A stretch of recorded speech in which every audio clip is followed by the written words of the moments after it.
First episode opens outside Havenhurst University in Abbotsville, Maine. Reacher drives up to the vinyl vault in a blue van. He grabs a milk crate of vinyl records from the back. Inside, the proprietor and a friend are debating the best song on the subject of water. Reacher disagrees with Surfin' Safari because it's a ripoff of Chuck Berry's Sweet Little 16, impressing the store's owner. He takes a look at the records Reacher's looking to sell and is skeptical they'll move. Outside the store, a tan pickup revs its engine. Looking out the window, Reacher sees the driver staring intently at a black sedan parked further up the street.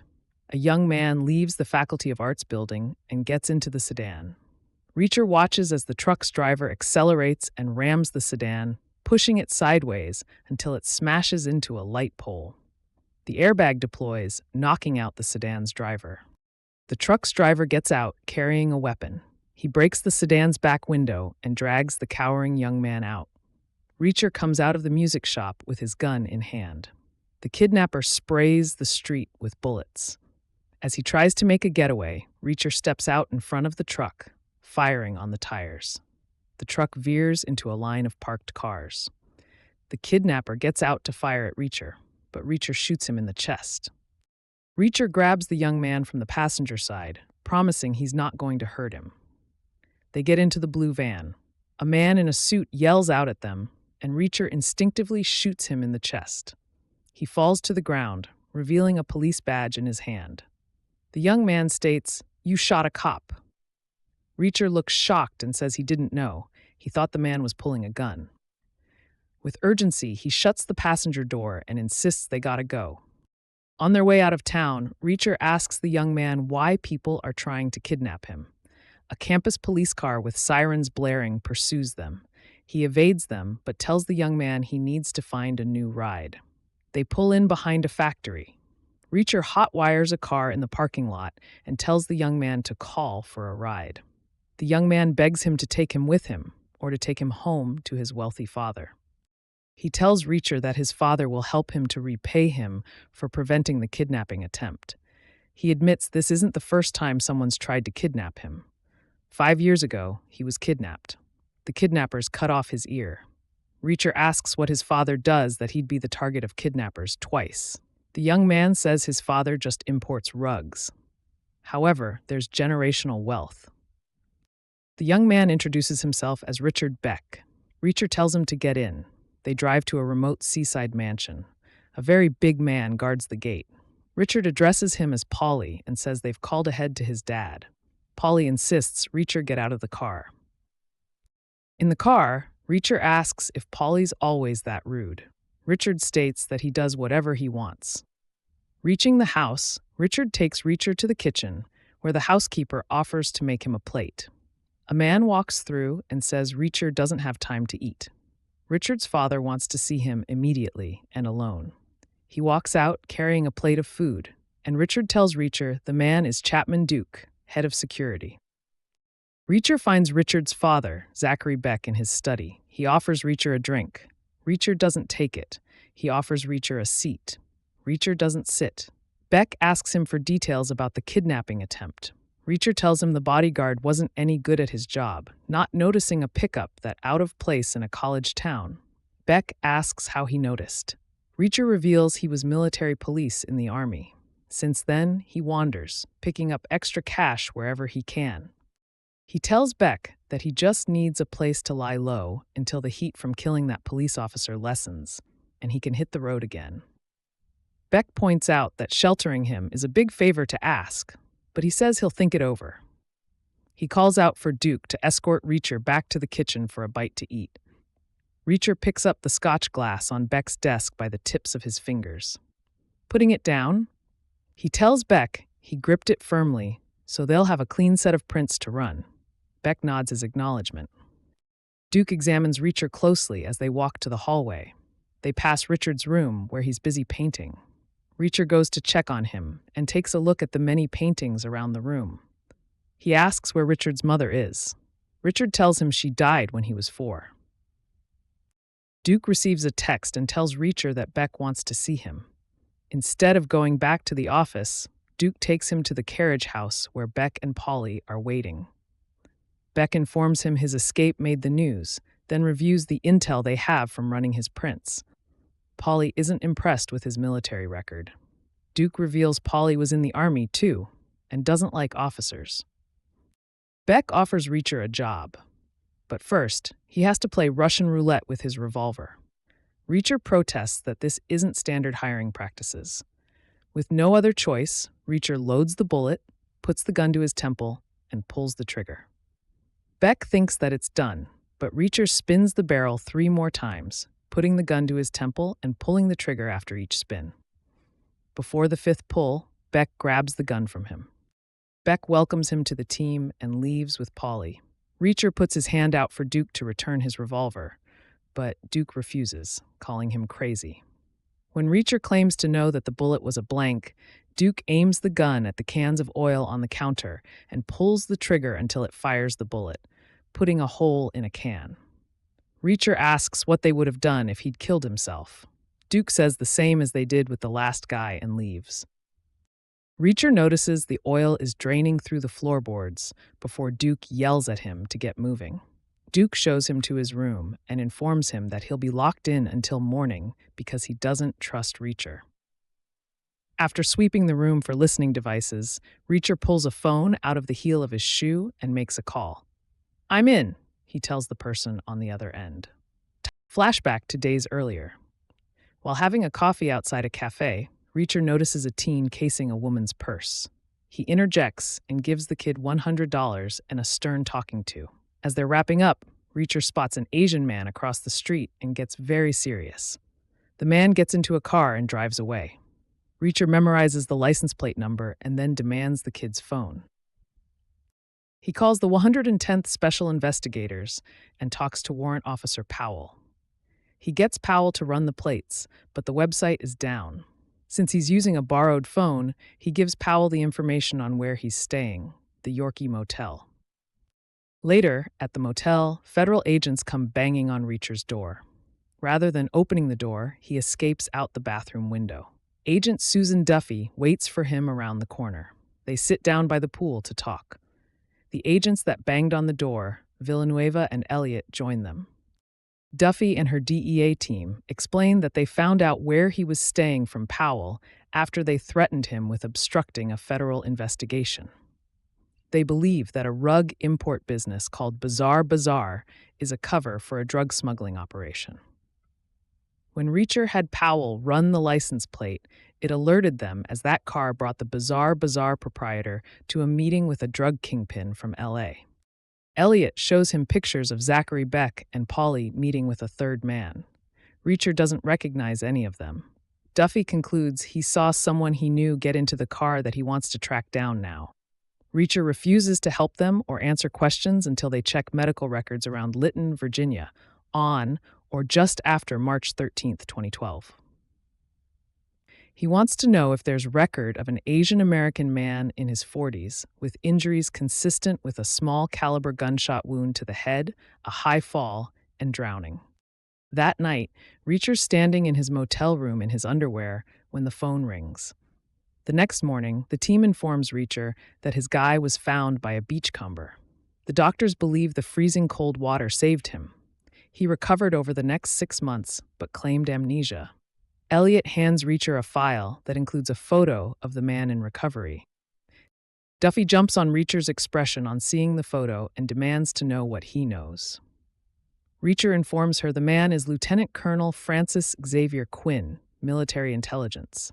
He was selling military secrets to hostile nations. Duffy deduces that Reacher saw Quinn in Beck's car and wants to find him.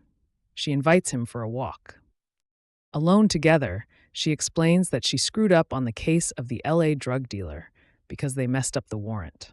The DEA pulled them off the case, but she's pursuing it off the books. She planted a confidential informant, Teresa Daniel, in Beck's household, and she went missing a week ago.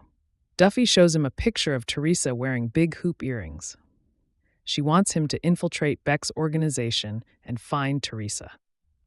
Reacher tells her that if Teresa was taken by Quinn's people, she is probably already dead. He says that Quinn is the single worst person he's ever known. Duffy outlines her plan to get Reacher into Beck's stronghold, staging a kidnapping attempt on Richard Beck. In the motel room, they collaborate on the details.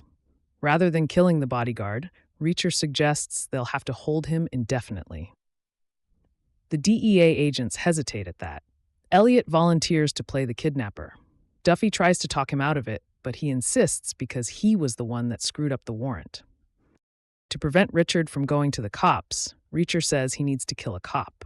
Furthermore, to sell the fight, he plans to mix live ammo in with the blanks. He scrapes a notch into the bullet chamber of his revolver so he'll always know where the blanks start. Villanueva sets him up with the records and a way to steal and hotwire the second vehicle. By the motel pool, Reacher runs through the last few problems he sees in the plan. Duffy provides him with the shoes with a pocket heel and the phone. In the present day, he checks in with Duffy, describing the job interview and the Russian roulette, reminding her that he'd marked a chamber earlier. By loading the single bullet in that chamber, he always knew where it was. Duffy debriefs him on the bodyguard tied up in the other room of the cabin where they're holed up. Reacher tells her Duke took a plate of food outside, and he believes there's a hidden cellar under the carriage house.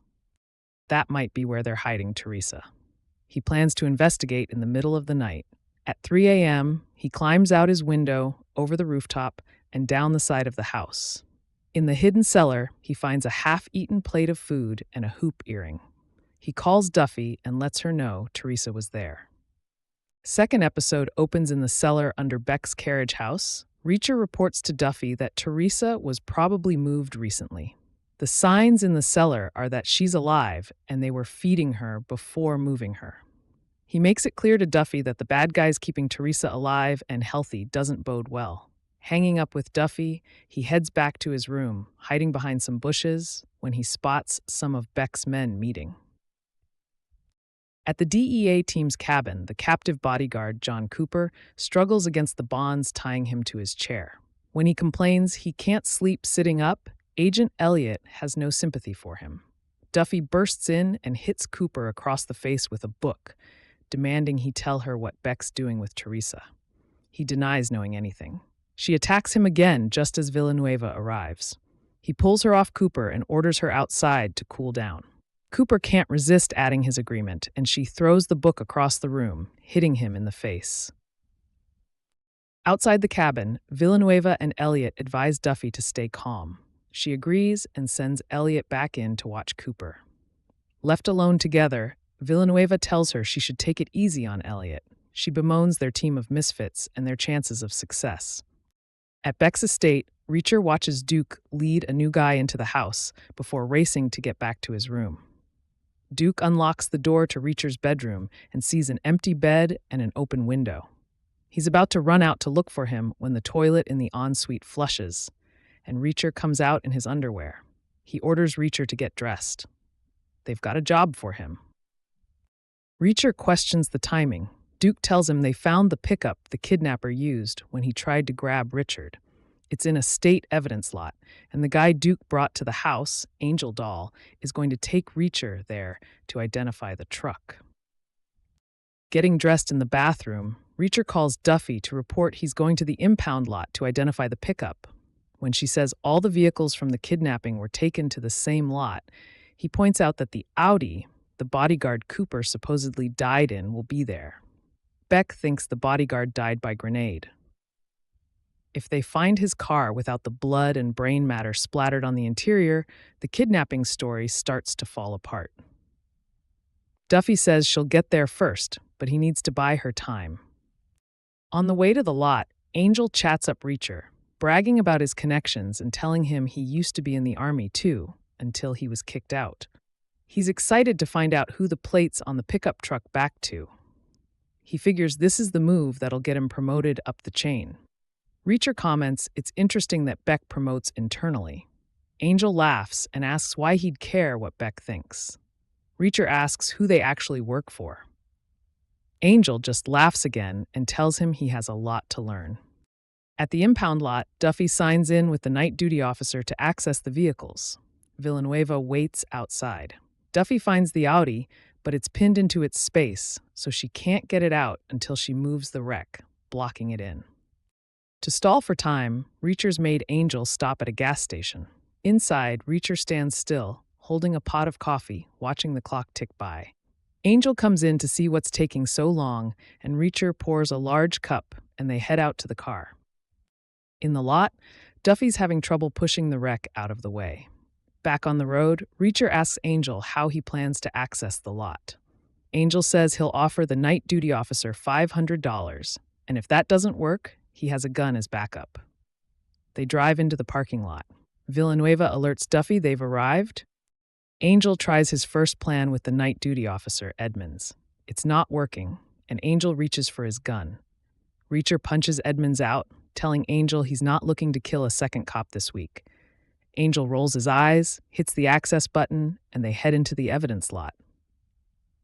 Inside, Reacher sees the Audi. At the other end of the lot, Angel finds the pickup. Reacher confirms that's the truck that rammed the bodyguard's car. Angel gets busy photographing the plates. Reacher tries to get them out before Angel Doll notices the Audi, but he spots it as they're leaving. Walking over, he examines the interior, noting it certainly doesn't look like someone got blown up in it. Reacher spots Duffy's arm sticking out from under the car, reaching for a screwdriver. He kicks the screwdriver to her and draws Angel's attention to the plates on the car. They're Delaware plates, not Maine ones. Angel realizes it can't be part of Beck's fleet, but can't get over how it's the same make and model with damage as described from the kidnapping attempt. Reacher says the one the bodyguard got blown up in must be somewhere sealed up to preserve DNA evidence. Angel Doll considers that for a moment and seems to accept the ex-military police opinion. They head out, leaving a relieved Duffy hiding under the Audi. Arriving at Beck's at dawn, Reacher just wants to go back to bed.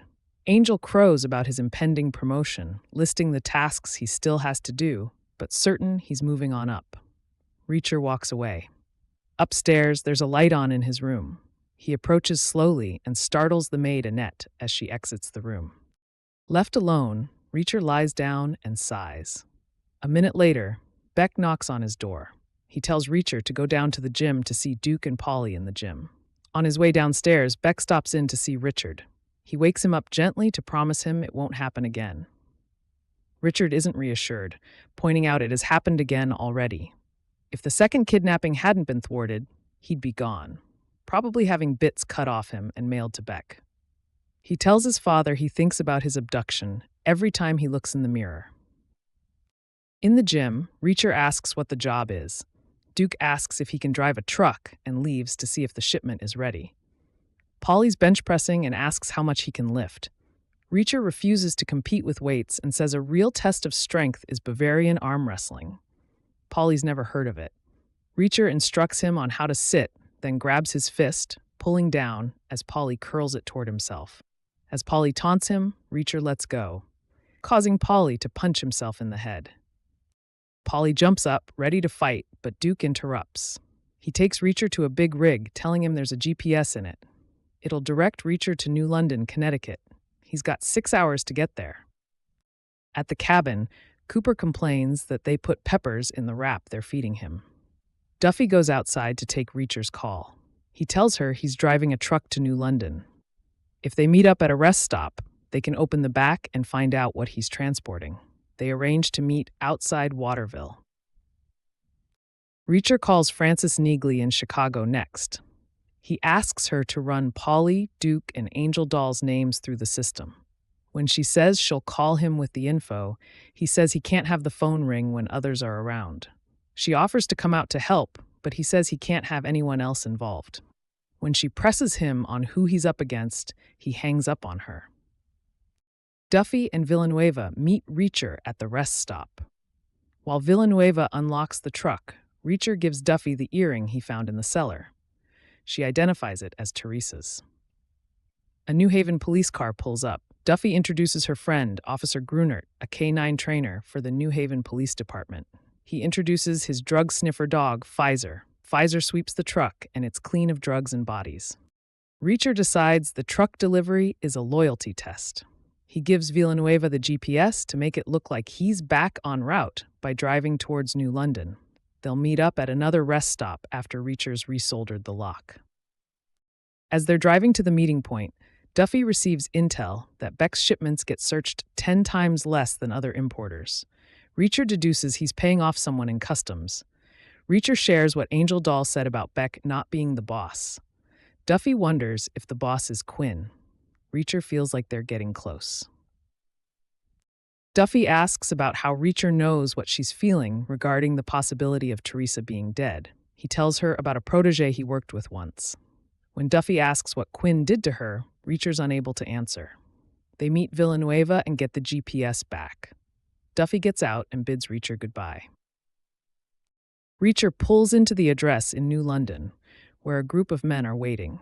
He hands over the keys, and they give him another set, point to an empty, bizarre truck, and tell him to head back to the warehouse. Back at the warehouse, Angel Doll is waiting. He's been tracking Reacher's drive all day. Reacher asks where Duke is, as he's supposed to give him a ride back to the house. Angel Doll says Duke's on his way, but he wants to talk to Reacher alone. He says that when he was dumping the minivan, Reacher hotwired. He looked closer at the steering column and realized Reacher didn't use a screwdriver, and there were no insulation bits left from stripping the wires. Duke honks the horn outside. Angel Doll decides that Reacher must be working with the cops, and he plans to go outside and tell Duke. As he walks by Reacher, Reacher slams his head onto a memo spike on a nearby desk, instantly killing him. Rolling his eyes at the mess, Reacher drags Angel Doll back to his desk and breaks his bones to make him fit under the desk before rushing out to Duke, who is laying on the horn. When Duke asks what the holdup is, Reacher responds, "Angel talks too much." Third episode opens as Duke drives Reacher back to Beck's mansion. He asks what Angel Doll said to Reacher at the warehouse. Angel had told Duke he had news to share. Reacher denies hearing anything important from Angel. Duke says that Angel called Beck directly. Duke drops Reacher off at the house, saying he's got things to do while Reacher's off the clock, finally. Reacher cleans Angel's blood from his hands in the kitchen. Annette gives him an industrial cream cleanser she says Rusty, the mechanic, uses to get his hands clean. As Reacher serves himself some food, he asks Annette and the housekeeper Agnes about why Beck would keep a mechanic around when his fleet is new. Annette says she doesn't ask questions. She comments about the upcoming 50th birthday party for Beck. Duke comes in and puts away Reacher's dishes, saying Beck has questions about a voicemail Angel left.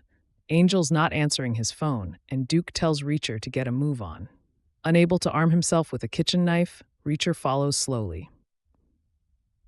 In his office, Beck tells Reacher and Duke that Angel left a message saying the plates on the pickup traced back to a group they've done business with before.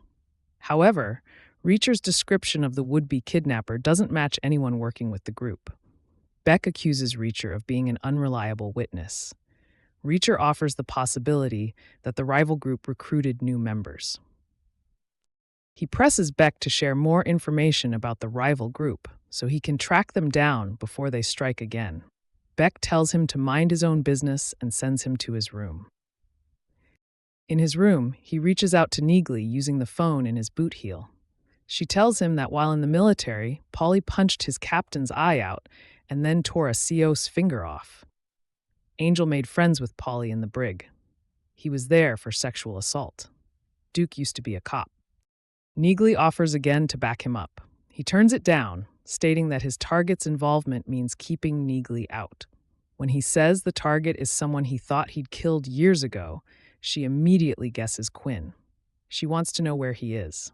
He tells her his phone isn't traceable and hangs up. Next, he calls Duffy, asking her to drop a car for him nearby after midnight with a towel and a change of clothes inside. He tells her that he needs to get back into the warehouse and clean up the scene. Until then, he naps. At midnight, he heads to the water and strips down to his underwear. He dives into the rough waters and swims down the coast. On a nearby road, Duffy waits with the car, reporting via text to Villanueva that Reacher hasn't shown up yet. Just then, a figure emerges from the woods and walks towards her. Her eyes widen when she realizes it's a soaking wet and nearly naked Reacher. He tells her she doesn't need to be there. She tells him that she wants to search Bazaar for Teresa and hands him the bag of clothes. He strips out of his wet underwear in front of her and changes. Arching an eyebrow at him, she gets into the driver's side of the car. On the way to the warehouse, he gives her a rundown on Beck and tells her they need to convince Beck that the kidnappers who targeted Richard aren't going to keep coming. She asks what Quinn did to him to fuel this need to find him. Reacher says Quinn didn't do anything to him. Reacher recalls a night and a wooden barn. There are wind chimes and a creaking door.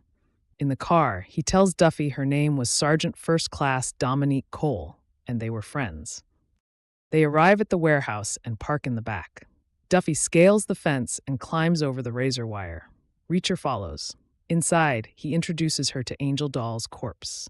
Duffy takes it in stride, grabs Angel's laptop, and uses his fingerprint to log in. They search the warehouse for Teresa, but come up empty. Duffy is frustrated while Reacher remains calm, reminding her they've eliminated the warehouse as a location. Looking out the window, he notices several shipping containers left out near the rails. They load Angel into the trunk of one of Beck's Audis and drive it into container 13. Reacher takes Angel's gun, and they shut the doors of the container and lock it. Back in the office, they're cleaning the blood when a truck drives up. Reacher sees Bellinger and Sklar get out. Knowing the goons will shoot them on sight, Duffy and Reacher hide and ambush them with a crowbar and a bat. They kill the men and hide the bodies in container 14.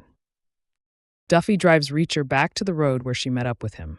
He bags Angel's gun and strips down to underwear again in preparation for swimming back to Beck's. She turns her back, but has to look at him again when he returns the clothes to her. They say goodnight. He swims back with the bag containing Angel's gun. Finding his hidden clothes, he towels off, gets dressed, and returns to the house, hiding Angel's gun among the rocks. In the morning, Beck is freaking out because 2 of their drivers are missing. When Reacher offers to do the job, Beck tells him to take Richard into town for some shopping. As he leaves the estate with Richard, Reacher accelerates the car as they pass the gatehouse, forcing Polly to jump out of the way. Richard warns him he should mess with Polly because he's a psycho. Reacher asks why his father lets a psycho live at his house. Richard says it's not his dad's call. Julius McCabe calls the shots. Richard says McCabe is Beck's boss. He says he's way worse than Polly. Reacher presses him for information on Beck and McCabe's business, but Richard sticks with the story that Bazaar Bazaar just sells rugs. When they arrive in town, Richard heads for a toy store. He's buying a vintage toy gun for his father's birthday gift. While he's conducting his transaction with the store owner, Reacher looks for a washroom. Once alone, he calls Duffy to tell her a big order's coming in, and Beck's sweating. Duffy decides to take Villanueva down to the docks so they can see it arrive. Reacher says all the answers are only known by the top level of the organization. He tells Duffy that Julius McCabe is Beck's boss. To get into the inner circle, Reacher needs a promotion to Duke's position. Duke has to go. Since Duffy has Angel's laptop, he has her send Beck the address of an agency safe house with a message from Angel that this is where the group who owned the pickup is hiding out. Afterward, she grabs Villanueva, leaving Elliot to watch Cooper. In town, Richard leaves the store with his shopping bag. He runs into 3 townies he used to go to high school with. The lead townie takes his bag and stomps on it, breaking the toy gun inside. Reacher arrives and tells them to leave Richard alone. They don't, and Reacher fights the trio, leaving them on the ground. At the shipping yards, Duffy and Villanueva spot Beck's trucks leaving with cargo from Slip 7. Duffy reviews the manifest on Angel's laptop, letting it slip to Villanueva that Reacher killed Angel. They follow the trucks. Back in town, Reacher holds the 2 parts of the toy gun together. Richard comes out of an ice cream parlor with 2 cones. Reacher says some epoxy should fix the toy. Richard hands him one of the cones of lavender-infused ice cream. Reacher throws his out. Richard shares about being bullied all his life and wanting to run away. Reacher can't empathize, but tells him if he wants to live the hobo life, he'll help him. However, he says he can't help until Richard is honest about Beck's business. Richard still hesitates, saying that if anyone learns he talked, they'll come after him. Reacher promises to keep him safe. Richard believes him and tells him that Julius McCabe runs his father's business now and controls every aspect of their lives. McCabe was behind the first kidnapping and cutting off Richard's ear, although Polly was the one who did the cutting. Beck's business was less about importing rugs and more about getting around the regulations. Reacher theorizes McCabe uses Beck's network to ship drugs. Richard isn't sure about what he's shipping. Duffy and Villanueva get surveillance photos of Beck's people unloading the trucks. Polly's overseeing the process. A car arrives and Julius McCabe gets out. Duffy calls Elliot to fill him in on what they've seen. Elliot leaves Cooper alone to talk further. Cooper looks at the sharp point on the chair's back. He deliberately leans back and gouges the back of his head on the point. When Elliot returns, Cooper complains about the pain and convinces Elliot to clean the wound. He tries to connect with Elliot, but the agent is onto him and he sits down to watch TV. Cooper considers the bottle of rubbing alcohol on the table with a thoughtful expression. Reacher and Richard return to Beck's estate and notice the gates sitting open. Polly's not at his post at the gatehouse. Beck and Duke are leaving as they arrive. Richard heads into the house. Duke puts a bag in the trunk. Beck tells Reacher that Angel sent them an address in Hartford. The three of them are going to take care of the would-be kidnappers immediately. Reacher stalls by saying he needs the bathroom. Once inside, he cuts out through the kitchen entrance and retrieves Angel's gun. He meets Beck and Duke out front. Beck promises him a bonus if he does well on this job. On the way out, Beck tells Reacher the ice cream shop owner called and reported what Reacher did to the bullies. Duke comments Richard needs toughening up. Beck is quiet, but Reacher tells Duke no one asked him for his opinion. They arrive at the address in the dark. Beck orders them to kill the entire gang. Duke and Reacher make their way to the safe house. The house looks dark and abandoned, but Reacher talks Duke into believing that's what the gang wants them to think. Duke insists on entering first and breaks in the door. Reacher gets the drop on him, disarming him and demanding to know where Teresa is. Duke tells him McCabe will kill him if he tells Reacher anything. He doesn't believe Reacher will do anything to him. Reacher shoots him in the head. With Beck listening for sounds of a fight from where he's waiting by the car, Reacher unloads all the guns into the walls and hits himself in the face with the pistol butt. Loading the microwave with aerosol cans, he sets the timer for 30 seconds and evacuates. The house explodes in a fireball. Reacher runs back to the car and tells Beck to get in. As they escape, he says that Duke is dead, that it was an ambush. He hands Beck Angel's gun, saying one of the attackers dropped it. Beck identifies it immediately, drawing the conclusion that Angel was a traitor. Reacher implies that the two missing drivers were in on the ambush as well. He says he's earned the bonus. Beck replies that he's been promoted to number 2 as well. Fourth episode opens on the way back to Beck's estate. Beck calls Julius McCabe to tell him about Angel Doll's betrayal and Duke's death. After hanging up, Beck tells Reacher about McCabe. At the cabin, Duffy and Villanueva review the surveillance photos they took of McCabe's operation. A car rolls up outside, and they move to the door, weapons drawn. Reacher comes in. He lets them know things went according to plan in Hartford. Duffy's not happy to hear the DEA safe house got torched. Villanueva isn't pleased that Reacher murdered Duke to take his place. Duffy tells Reacher about the shipment they watched arrive and shows him a picture of McCabe. He identifies McCabe as Quinn and admits that he thought he'd killed him. Villanueva contacts some people and learns that the name Julius McCabe is a dead end. Duffy asks why Reacher wants Quinn dead. Reacher's silent, and Duffy jumps down his throat, demanding he explain himself. Flashback to Reacher's time as a solo military police investigator. General Leon Garber checks in with him on the Gorowski file. He informs Reacher he's assigned Sergeant First Class Dominique Cole to help Reacher with the case, as he's got more work than he can keep up with. Garber floats the idea of what will become the 1/10th. Cole arrives and reports for duty. After telling her to address him only as Reacher, Reacher fills her in on the Gorowski file. It's an espionage case with a weapons specialist, Roland Gorowski, selling top-secret weapons design blueprints. Reacher sees her looking around his office and asks her if something is wrong. She tells him that she asked around about him, and based on his reputation for being demanding yet respectful, she deduces that he only just learned that she'd been assigned to him as there is no second chair in the room. He concedes that her deduction is correct. He hands her the Gorowski file to look over while he gets them coffee. As he pours, he asks her for her thoughts on why Gorowski would sell the blueprints.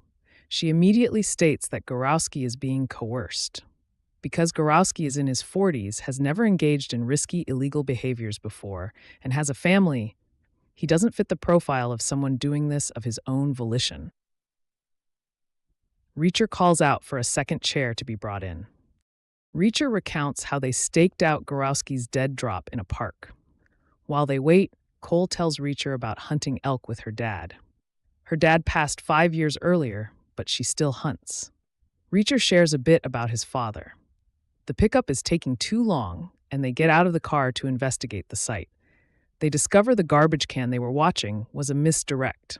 The real drop happened at another can 30 yards away, and they missed the pickup. Reacher decides to bring in Gorowski for questioning and bluff. Under Cole's questioning, Gorowski admits he gave up the blueprints because they'd stolen his 4-year-old daughter from her preschool to prove they could. From the observation room, Reacher is impressed by Cole's interrogation style. Gorowski refuses to give up a name. He still fears for his family's life. Cole plays hardball, pointing out that the criminals will keep squeezing him for intel until they don't need him anymore, and then they'll kill him and probably his family too. Gorowski whispers the name Xavier Quinn and says he's military intelligence with connections in law enforcement that would inform him if Gorowski told anyone about the situation. In the present day, Duffy points out Quinn used the same method to leverage Beck, kidnapping and coercion. Villanueva asks how Reacher and Cole played it. Flashback to Cole reviewing Quinn's file, including parentage and $500,000 hidden in Aruba. Private Anthony Frasconi brings in phone records and informs them Quinn's been calling Safwan Qasim, a Syrian national with ties to the military. The three of them stake out a club. While they wait, Reacher advises them on what they can and can't do to Qasim to avoid raising Quinn's suspicions. From the back seat, Frasconi comments on how much he likes dancing. Reacher picks up on Frasconi's interest in Cole. As Frasconi makes his pitch, Cole spots Qasim and his security detail leaving the club. They follow them into an alley and tell Qasim they'd like to speak to him. After scaring off the security detail, Reacher convinces Qasim to help bring in Quinn. Cole takes Qasim into custody. Reacher keeps Frasconi back and gives him some advice about keeping safe in a combat situation, as well as how to approach Cole on a personal level. In the cabin, Agent Elliot interrupts Duffy and Reacher to ask if he can let Cooper have a smoke. Duffy reminds him what the regulations say about the treatment of detainees and sends him back to watch their prisoner. Flashback to Reacher and Cole presenting their case to General Masuda. They need Matsuda to get the blueprints authenticated ASAP once Quinn passes them to Qasim. Matsuda agrees and leaves, wishing them luck. Cole suggests she and Reacher go to a bar and get a drink while they review the file. Reacher points out that the optics of that could be problematic. He pulls out 2 beers from his fridge, and they share a drink. Reacher narrates the sting going down. Quinn and Qasim exchanged money for blueprints with Frasconi recording it. Frasconi followed Quinn. Qasim met Reacher and Cole and handed over the blueprints. Back at the office, Cole gets the blueprints authenticated and lists the pieces of the case they've put together to nail Quinn. Reacher tells her it's her win and she deserves to go arrest Quinn. In the cabin, he tells Duffy and Villanueva, there are very few people you meet in life who do everything right. The way they think, attack problems, conduct themselves, how they keep things loose when a joke is needed, or keep their powder dry when things get tight. Dominique Cole cared about doing the right things the right way. She was going to be great. An hour later, Garber brings Reacher a mug and reassures him that Cole's probably en route still. Reacher runs down the timeline, which adds up to 49 minutes. Garber suggests texting her. Reacher points out he doesn't text, and she'll think he's micromanaging her. Nevertheless, he texts her, "All good?" The reply comes, "Got him. Cuffed. Heading in, sir." When Reacher sees the "sir," he knows Quinn's captured Cole. He leads a team to break down Quinn's door. Reacher finds Frasconi dead on the kitchen floor. They find evidence that Quinn took Cole somewhere alive. Back at HQ, Garber gets Quinn's unsealed juvie report with a therapist's diagnosis of malignant narcissistic personality disorder and sociopathology with paranoid and egocentric aggression. Reacher realizes Quinn took Cole alive to torture her for the name of her commanding officer. Knowing the depths of Quinn's sadism, the torture will be brutal. Working the facts of the case, they realize he's taken her to his farmhouse in Lytton. Reacher starts driving, telling Garber to call him when they find the address of the property. Garber calls and gives Reacher directions to the property. Reacher says he's about 20 minutes out. Garber's contacted county police, but they're half an hour away. Reacher replies it doesn't matter, as he doesn't plan to arrest Quinn. Garber advises him to do it once and do it right. Reacher arrives at the property. The door to the house is locked, but he hears a sound and notices a light in the barn. The door swings in the wind, creaking as seen in a previous memory. Wind chimes sound faintly. Reacher enters. Cole's bare feet dangle in the air, blood running down her legs and dripping off her toes. She hangs by bound hands from the rafter. Reacher turns around and leaves the barn, stumbling slightly in grief. He walks past Cole's uniform on a pile on the barn floor. Hearing a sound, Reacher creeps around to a sublevel door.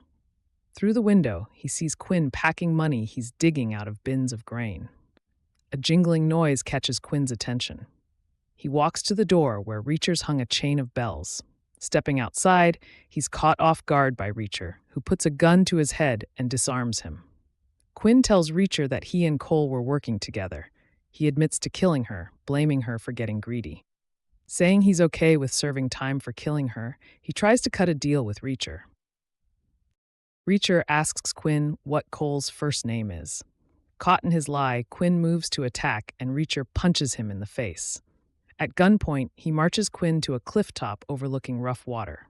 He tells Quinn that Cole's first name was Dominique before shooting him in the head. Quinn falls over the cliff's edge into the churning water below. In the cabin, Reacher explains that he used Quinn's .22 to shoot him. Unfortunately, the small round lodged in his skull and didn't kill him. Flashback to Reacher, bringing Cole's body down from the rafter in the barn. He covers her in a blanket before the county police arrive. They find Reacher kneeling next to Cole's body with his hands up. When asked about Quinn's whereabouts, Reacher claims to have no idea where he's gone. In the present day, Villanueva sympathizes with Reacher for his loss and promises they'll get Quinn this time. Duffy seems to be at a loss for words. Reacher asks her what's wrong. She admits that she forced Teresa to go undercover by threatening her with a prison sentence. Duffy feels guilty and needs to make it right. Reacher replies they have that in common. He leaves and returns to Beck's estate with a takeout container of food. In the kitchen, he sits down to eat and asks for a cup of coffee. Agnes asks where Duke is, and he informs her Duke no longer works for Beck. Annette asks if he's okay. He says it's been a long night. She replies that it's been a long night for them as well, preparing for Beck's 50th birthday party. He asks if they know who the guests are. He takes the coffee and leaves, thanking Agnes on the way out. In the morning, Annette knocks on Reacher's bedroom door. He opens it, dressed only in his underwear, surprising her. She hands him a bag of fresh clothes.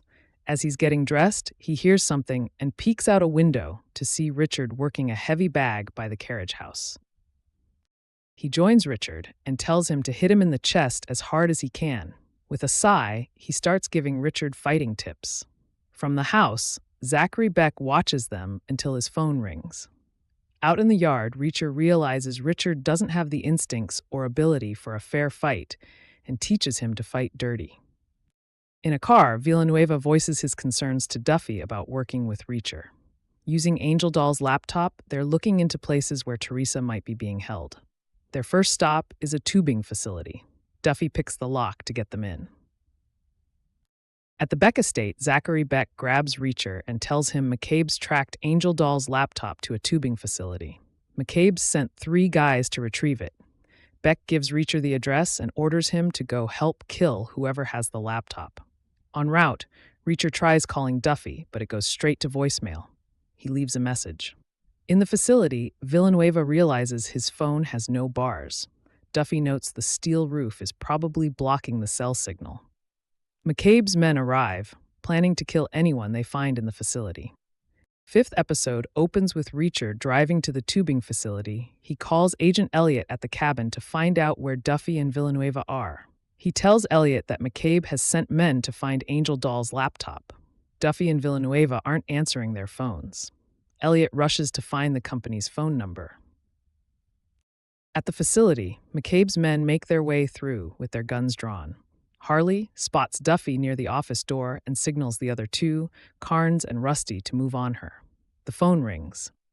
It occurs to Duffy that no one should be calling when the facility is closed. Realizing her phone still has no bars, she answers it on a hunch. Elliot immediately tells her to get out and that McCabe's men are coming for them. McCabe's men open fire. Duffy and Villanueva take cover and return fire. Outside, Reacher arrives. Following the sound of gunshots, he runs into Rusty. Rusty silently uses hand signals to establish a plan of attack.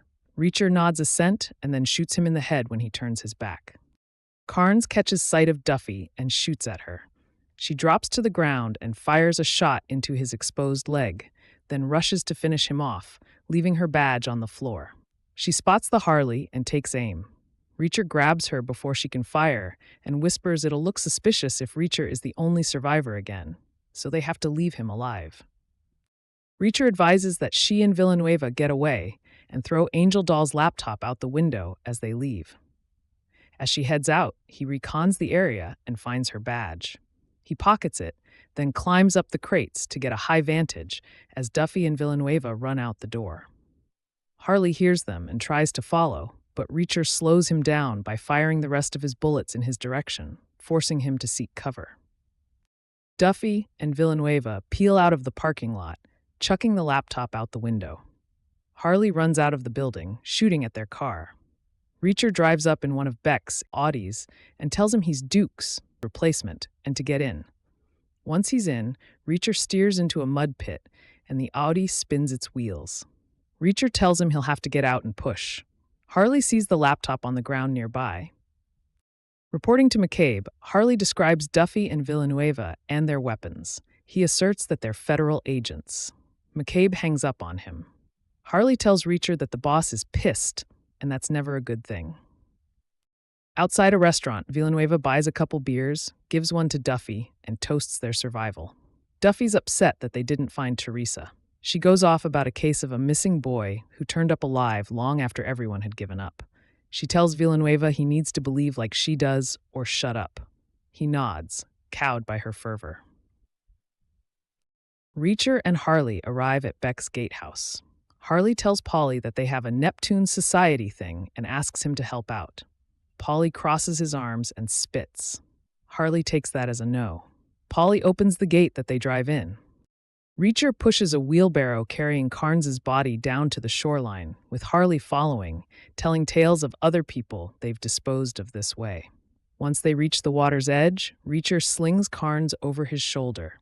He and Harley walk up to the top opening of a tidal cove, and Reacher throws Carnes into the water to be pulled out to sea by the undertow. Reacher and Harley head back to the carriage house to get Rusty's body for a similar disposal. Harley enjoys watching the body disappear. After Rusty's gone, Harley tells Reacher that Paulie's going to kill him for the prank in the weight room. Reacher calls Duffy from the carriage house. She's driving alone, having dropped Villanueva at the cabin to get his car. The plan is to split up and hit some addresses they remembered from Angel Doll's laptop. One place makes crates, and another sells industrial lubricants. Reacher tells her he has her badge. Outside, Beck calls for Reacher and tells him 2 of McCabe's men, Howitt and Tank, are in his kitchen. Reacher joins them, and Agnes sets a cup of coffee down in front of him. After he takes a sip, she tells him the coffee is made from beans a cat pooped out.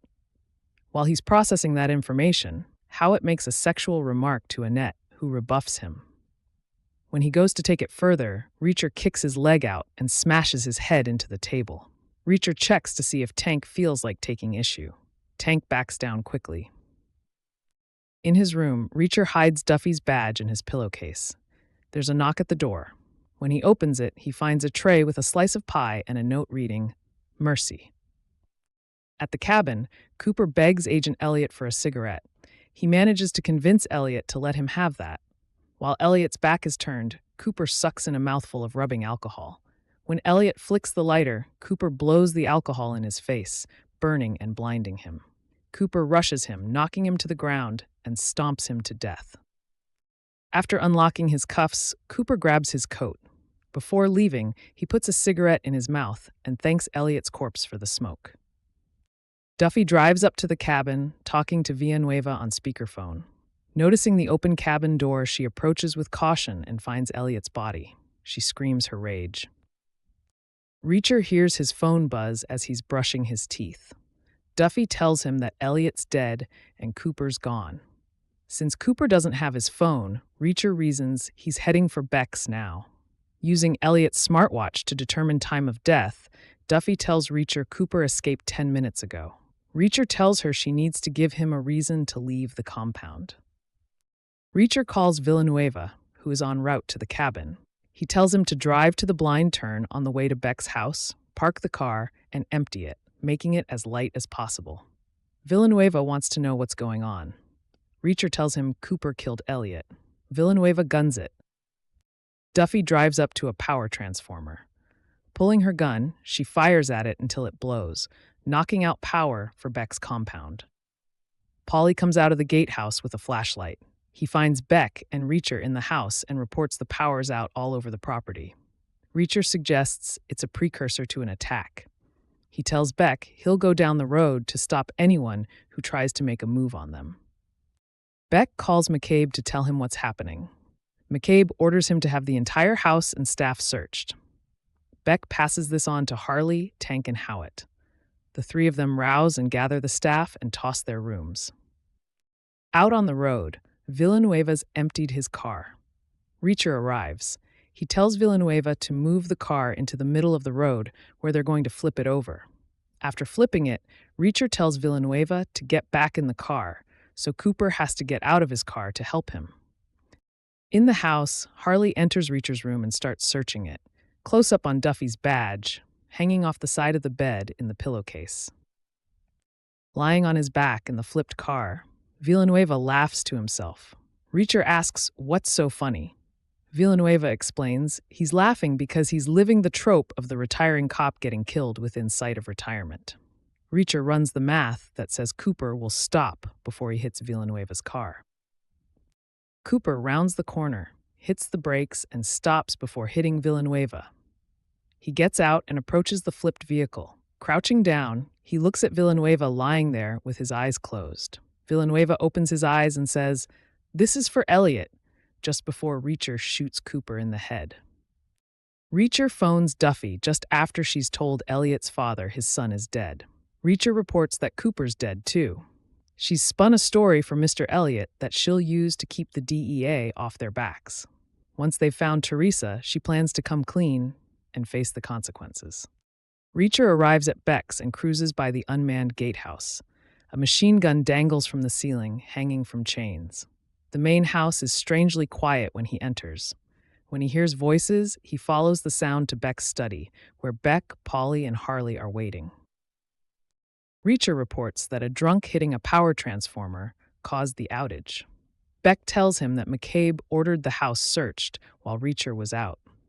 Reacher asks if they found anything, and Beck launches into a speech about how someone in his household is a traitor working with the feds.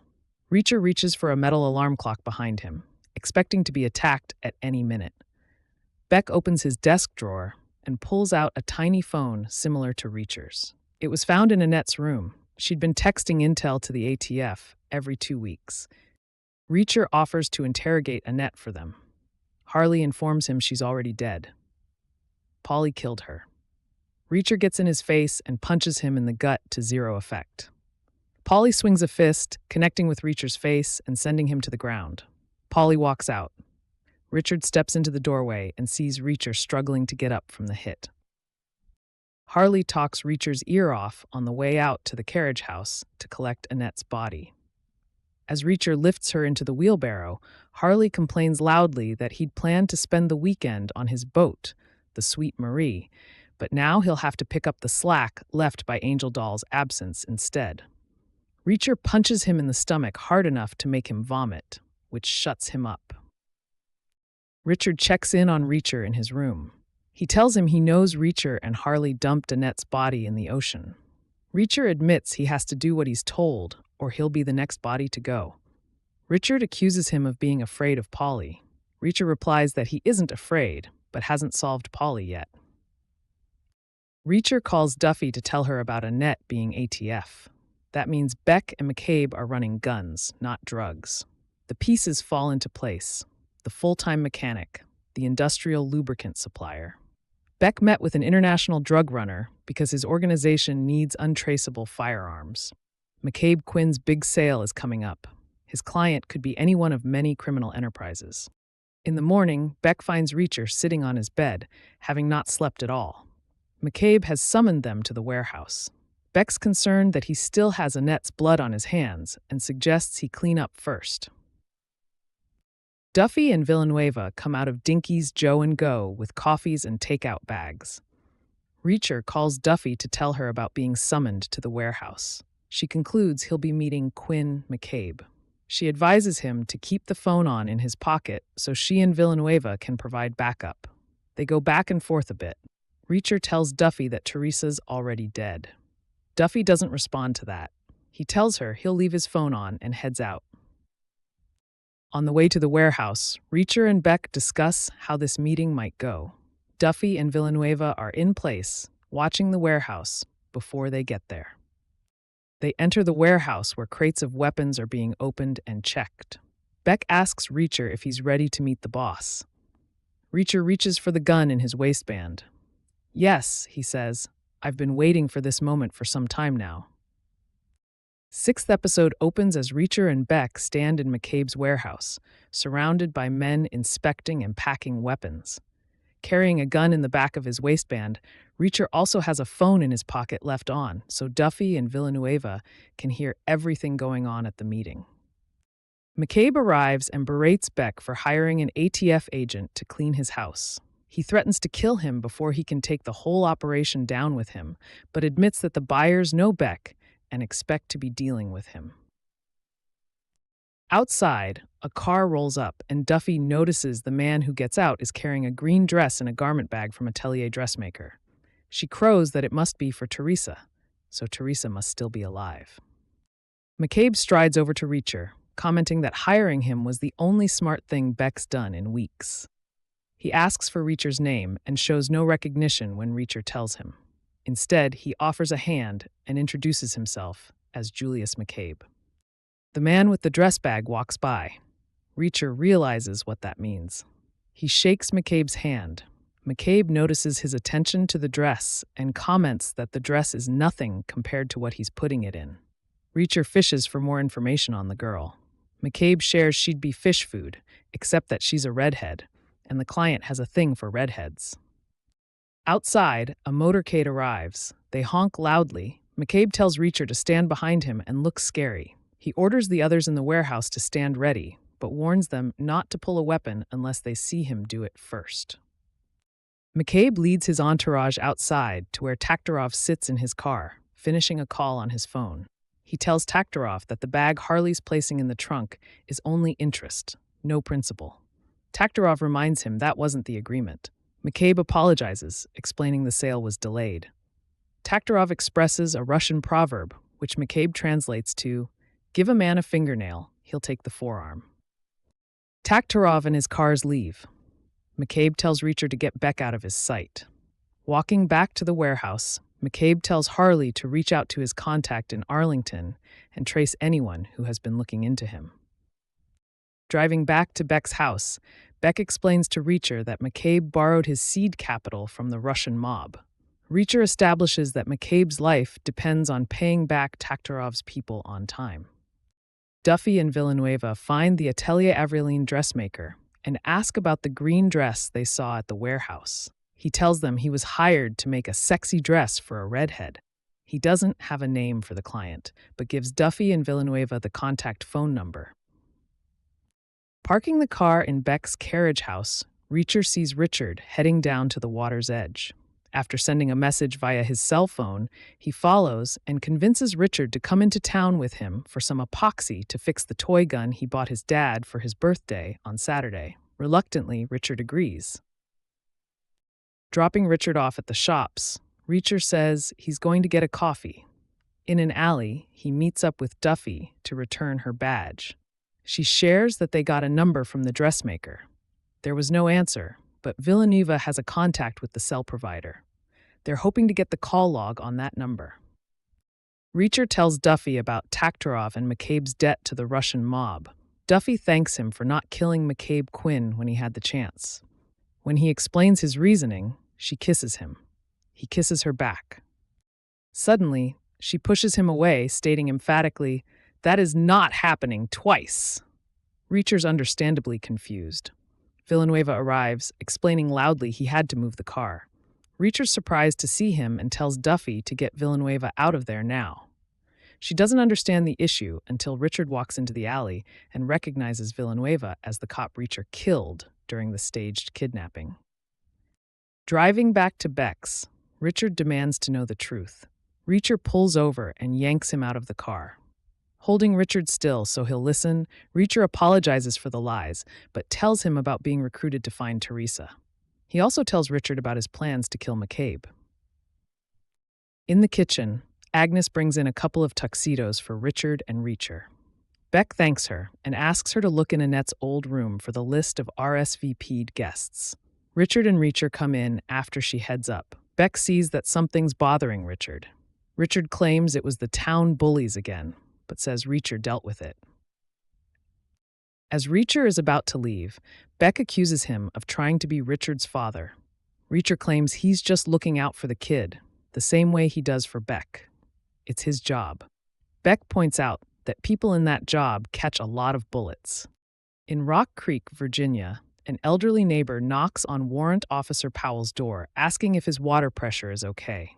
Powell opens the door to find the neighbor being held at gunpoint by two of McCabe's goons. They kill the old man and turn on Powell. One of them calls McCabe to tell them they've captured Powell and that the team in Chicago will make their move soon. In Chicago, Illinois, in Neagley's office, she gets up to make a hot drink in the kitchen, leaving her sidearm at her desk in a holster. In the elevator on the way up, two men attach silencers to their weapons. The elevator dings when they arrive. Neagley hears it and gets cautious. The men check her office first. The microwave beeps, alerting them that she's in the kitchen. She ambushes the one that comes to the kitchen, knocking him to the ground. She gets under some desks and logs into a computer to send a print job to the photocopier. The noise draws both men to the copier room. She takes the opportunity to run to her office. They pursue, shooting at her. Somehow, they both miss her completely, taking out the glass wall of her office instead. She gets her gun and does not miss the guy running in front. Grabbing her phone and a fresh clip, she tracks the surviving assassin to the kitchen. In Rock Creek, the goons are beating on Powell with McCabe watching on video chat. He realizes Powell's never going to talk and orders his men to gut Powell and let him bleed out.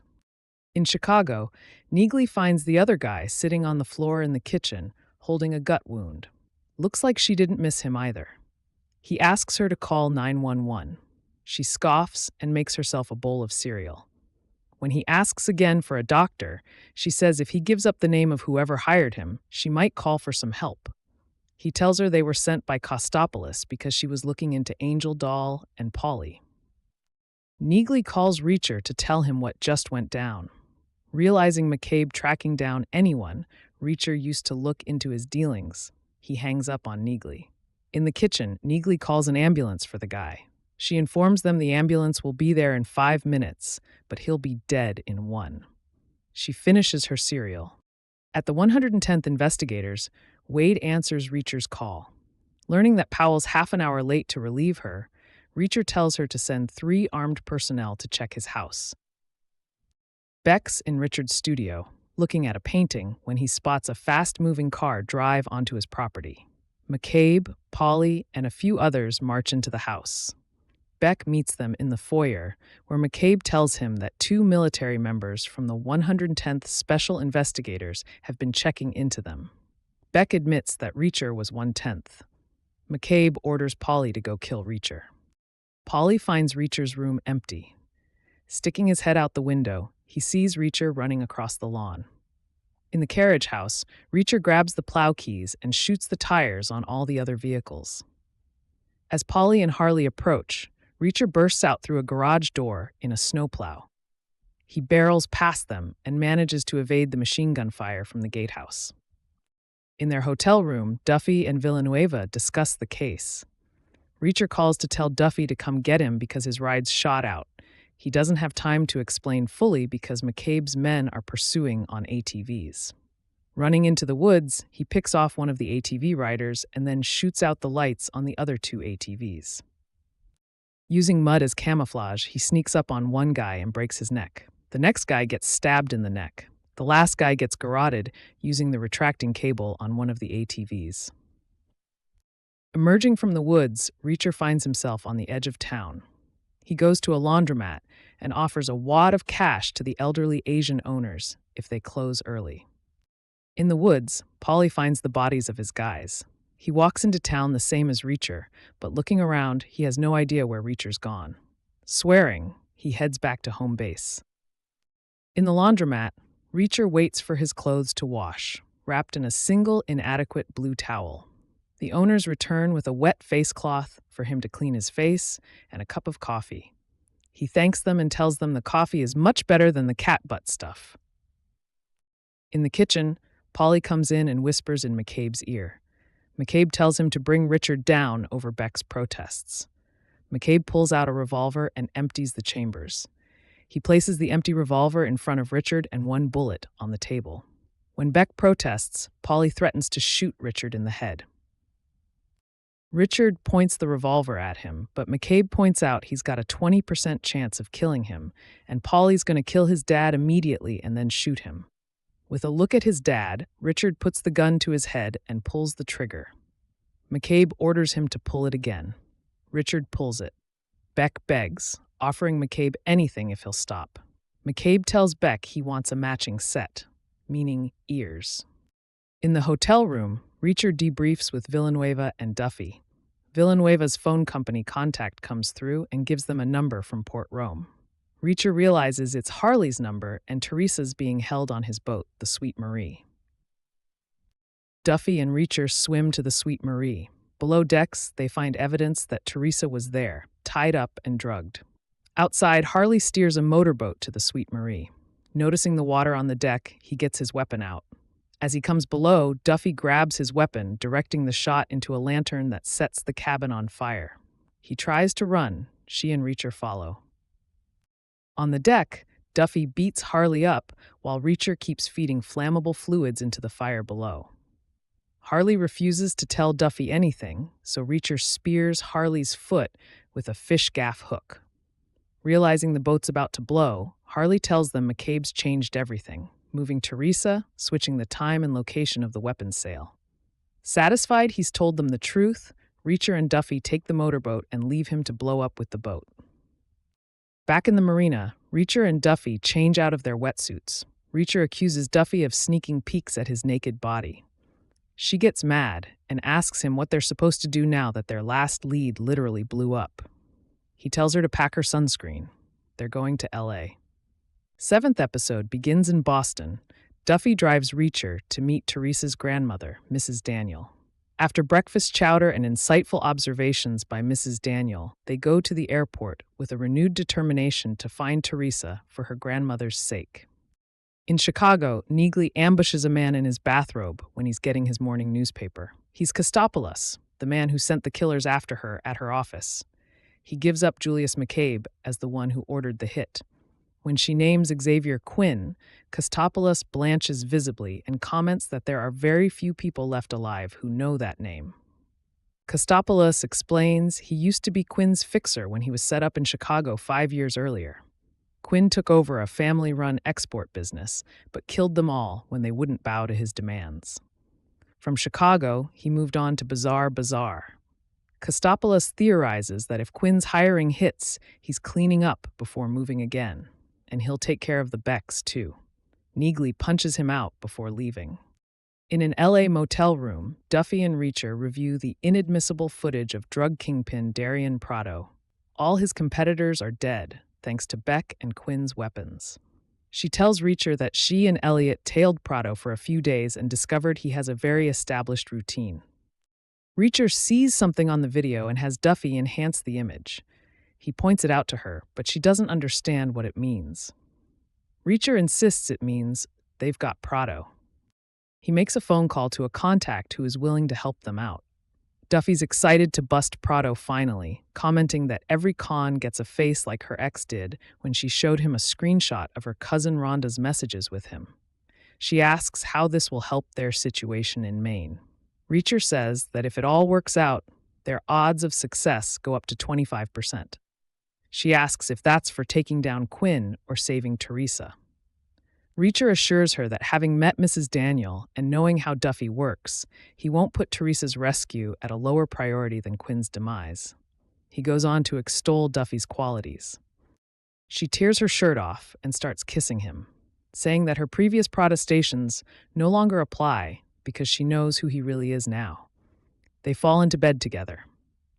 Reacher and Duffy find Prado at a poolside club and convince him to go for a ride with them. They take him to his gallery. Prado insists the gallery is a legit business. Reacher cites 18 U.S. Code Section 3559C, also called the Federal Three Strikes Law. It states that if someone commits 3 serious violent felonies, they get a mandatory life sentence. Since Prado's got 2 strikes already, they just need to prove he's got a third. In the surveillance video, Reacher noticed Prado parking in a handicapped spot after hanging a handicapped placard on the rearview mirror. He and Duffy tracked down the doctor who wrote up his certification for the placard. Threatening the doctor with physical violence if he didn't document Prado's severe knee arthritis is considered extortion. Extortion counts as a violent felony, and that's 3 strikes. Prado insists he never threatened the doctor. Reacher admits that's what the doctor said too, but after being threatened with having his medical license revoked, he'll say anything they tell him to say. Prado realizes they're the ones committing extortion. Reacher says he just needs to do them a favor, and they'll leave. Prado calls Beck and demands a shipment of weapons. He tells him he'll send a man up from Baltimore with the payment. Hanging up, he tells Reacher and Duffy to get out. Duffy places a call, and a large DEA force enters. While Reacher and Duffy won't pursue the fraudulent parking pass business, the DEA accountants plan to scrutinize the gallery's books. Prado realizes he's hooped, and Duffy cheers as she points out his cousin Rhonda face to Reacher. Back in Portland, Maine, Reacher and Duffy reconnect with Villanueva. They stake out the exchange site Beck usually meets Prado at. When Beck arrives, he has a large bandage over his right ear. Neagley steps out of the other car, playing Prado's man from Baltimore.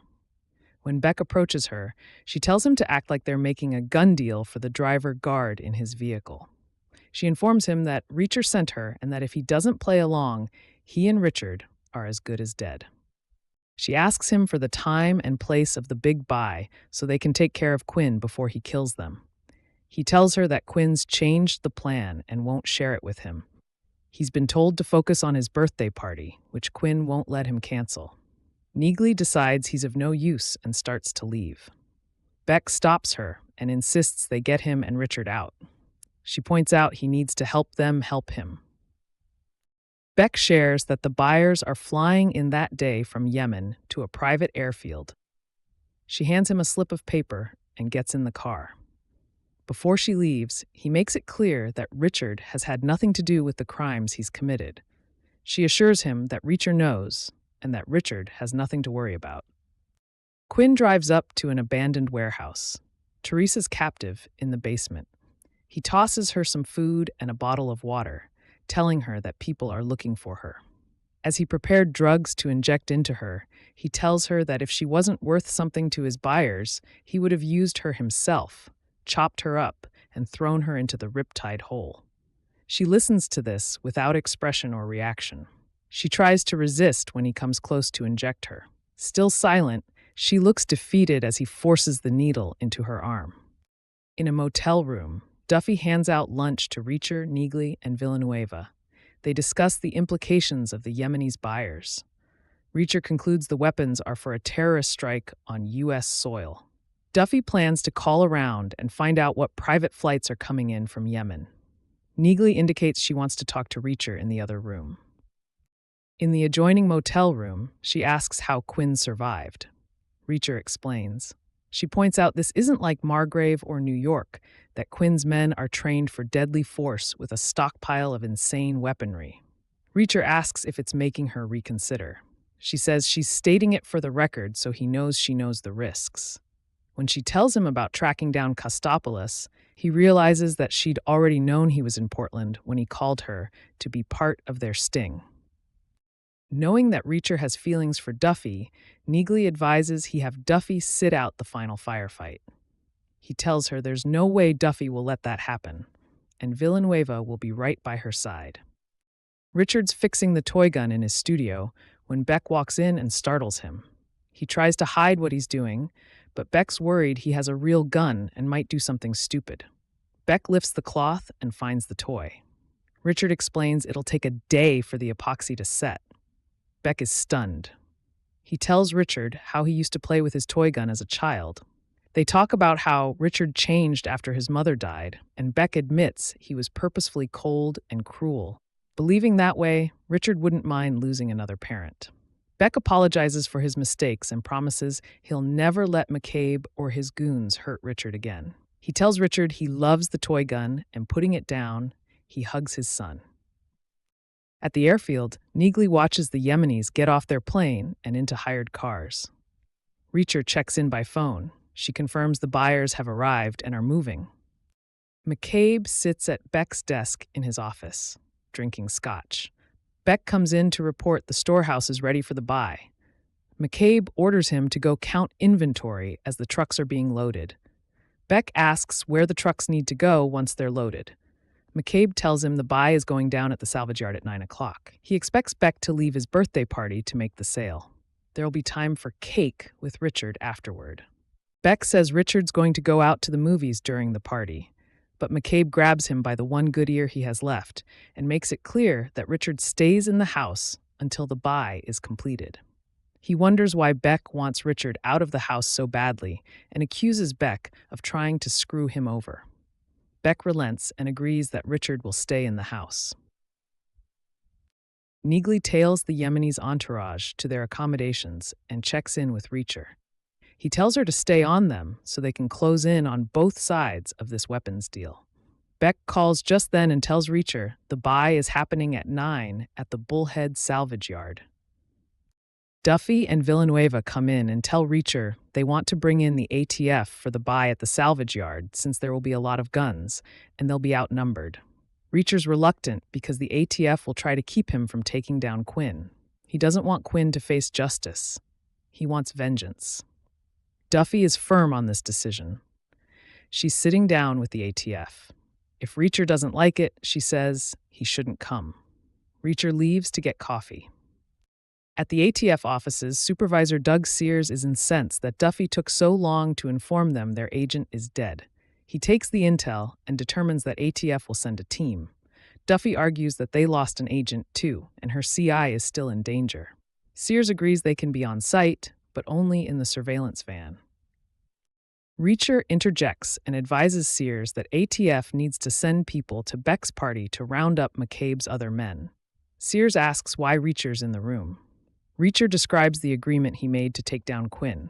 Sears tells Reacher to observe the op from the van with Duffy and Villanueva. Reacher refuses and leaves. Before walking out, Sears points out that he's obligated to call the DEA to tell them about Duffy's conduct. Villanueva tries to take the blame, but Duffy doesn't let him. Villanueva and Duffy clear out the motel room while Reacher naps. While Villanueva's packing the car, Duffy and Reacher discuss the situation. Reacher states he wants his cousin Rhonda moment. She understands, but her priority is rescuing Teresa. At the storehouse, Beck leaves instructions with the foreman to finish loading the trucks. He'll meet them at the salvage yard since he needs to get dressed for his party. At the house, preparations are in full swing. Beck helps Richard with his bow tie. He tells him he's stepping out for a minute and that he needs Richard to lock himself in his room at 9 o'clock. McCabe interrupts their hug to tell Beck to get going. At the salvage yard, the ATF forces are in place. The trucks roll in, followed by Beck's car. In the surveillance van, Reacher can't take it anymore and busts out, saying he needs air. Duffy follows and finds him assembling a sniper rifle. They argue, but she backs down and returns to the van. Reacher sets up and calls Neagley to let her know to go dark the second everything's over. He sees the second vehicle drive up and tells her the buyers have arrived. She tells him she's still following the buyers. They're still on the move. She describes the road she's on, and Reacher realizes the deal's going down at Beck's house. The salvage yard is a trap for Beck. 8th episode begins as Reacher realizes the salvage yard meeting is a trap. Reacher hangs up on Neagley to focus on what's going down. In the yard, ATF agents wait for the alleged buyers to get out of their vehicle. Beck stands out in the open, confused by the delay. From his vantage above the yard, Reacher sees Quinn's men approaching from the edges of the salvage yard through the sight of his sniper rifle. He takes out 2 before the rest open fire on the ATF agents. Beck gets into his car. Duffy and Villanueva grab bulletproof vests and drive the surveillance van into the firefight. Reacher picks off 2 more before heading down into the yard. He kills 1 man with his pistol before headbutting another, taking his rifle and shooting him with it. Duffy and Villanueva park the van in the middle of the yard and take positions behind it. Duffy spots Reacher grabbing a new weapon off another dead man. She and Villanueva move out to engage. Reacher shoots another goon. In the chaos, Beck tries to make a run for it. McCabe's warehouse foreman spots him and follows, while Reacher wins a quick draw with another one of his men elsewhere. Just as the foreman is about to execute Beck, Reacher shoots him in the head. Beck, Reacher, Duffy, and Villanueva huddle up and share what they know. Reacher says the deal's going down at Beck's house. Beck tells Duffy that Teresa arrived there before the party, zombie-like. They hear a cell phone ping. Reacher finds one of McCabe's guys texting for backup, puts a gun to his head, and directs him to delete that message. He dictates a new one to send to McCabe. All good, heading back now. At Beck's house, McCabe joins the party. The Yemeni buyers arrive out front and walk up to the house. Neagley's out beyond the tree line, scouting the security. She spots Polly in the guardhouse. Reacher calls and reports that everyone's dead at the salvage yard, except him, Duffy, Villanueva, Beck, and McCabe's guy with the phone. The new plan is to drive the trucks right into the compound themselves. They pick up Neagley on the way. McCabe's man is driving the first truck. Villanueva is trying his best to keep up in the second. At the party, McCabe greets the Yemeni guests and shows their boss, Nasser, a picture of an unconscious Teresa. He offers her as a goodwill gift to make up for the shipping delays. Nasser insists they'll enjoy the food, drinks, and women first. Then they'll make the buy. McCabe acquiesces and hands him the key to Teresa's room. Outside, Polly waves the trucks into the compound. Once parked, Reacher looks for rope to tie up the driver. Polly comes towards them, telling them they need to park on the other side of the carriage house. Duffy calls across to Reacher to tell him to get the driver to say they'll move the trucks. Reacher says it's too late for that. The driver's dead because Reacher couldn't find any rope. Reacher tells the others to find Teresa and Richard. He'll deal with Polly. Beck leads the group to the basement so they can sneak in. Polly opens the driver's side door, and the dead driver falls out. Reacher grabs Polly from behind with a belt around the neck. They fight. Duffy climbs in through a basement window so she can let the others in through a door. Neagley borrows clothes from Beck and Villanueva so she can pass as part of the catering staff. Beck tells Duffy that Teresa is probably in the East Wing and gives Villanueva directions on how to get to Richard's room. While Polly and Reacher continue to beat on each other, Neagley blends in at the party as a server, looking for Quinn. The fight moves into the carriage house, where they both end up buried under a pile of fertilizer bags. Up on the third floor, one of McCabe's men spots Villanueva as he's coming out of the bathroom. They fight.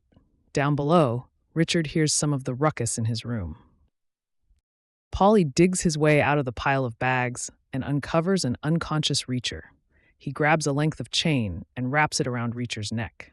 Reacher wakes up as Paulie starts to pull him by his neck to the rafters. Satisfied, Paulie leaves him there, kicking and choking. After Paulie leaves, Reacher manages to climb up the length of chain and brace his feet against the rafter. He pulls the pulley out of the rafter. We assume he falls to the ground. Outside, Paulie hears the crash and turns around to see Reacher emerge from the carriage house, carrying a garden rake. In the third-floor bathroom, Villanueva wins his fight by utilizing a plugged-in electric shaver and a toilet tank lid. Having knocked the guy out, he's catching his breath when Richard peeks in. He tells Richard he's there to rescue him. Paulie and Reacher's fight moves on to the back lawn. They tumble over the ridge and towards the water's edge. They fall into the riptide hole. Reacher tries to climb out, but Paulie surfaces and drags him back into the water. They fight in the water. Reacher finally throat punches Paulie and leaves him to sink to the bottom. Duffy searches the East Wing bedrooms. At the party, Neagley spots Quinn but gets busted by the head caterer. She pulls him aside and tells him she's been hired to find out who has been stealing from the company. She enlists him to watch for any suspicious activity. Returning to the party, she notices that Quinn is gone. Reacher heads back to the house by way of the road. Behind him, Paulie emerges from the forest. The slow, lumbering, painful, limping chase is on. Reacher gets to the gatehouse with its suspended machine gun first. Paulie's right behind him. They fight. Finally, Paulie has control of the machine gun, aiming it at Reacher. He gloats, telling Reacher he's bigger and stronger than Reacher.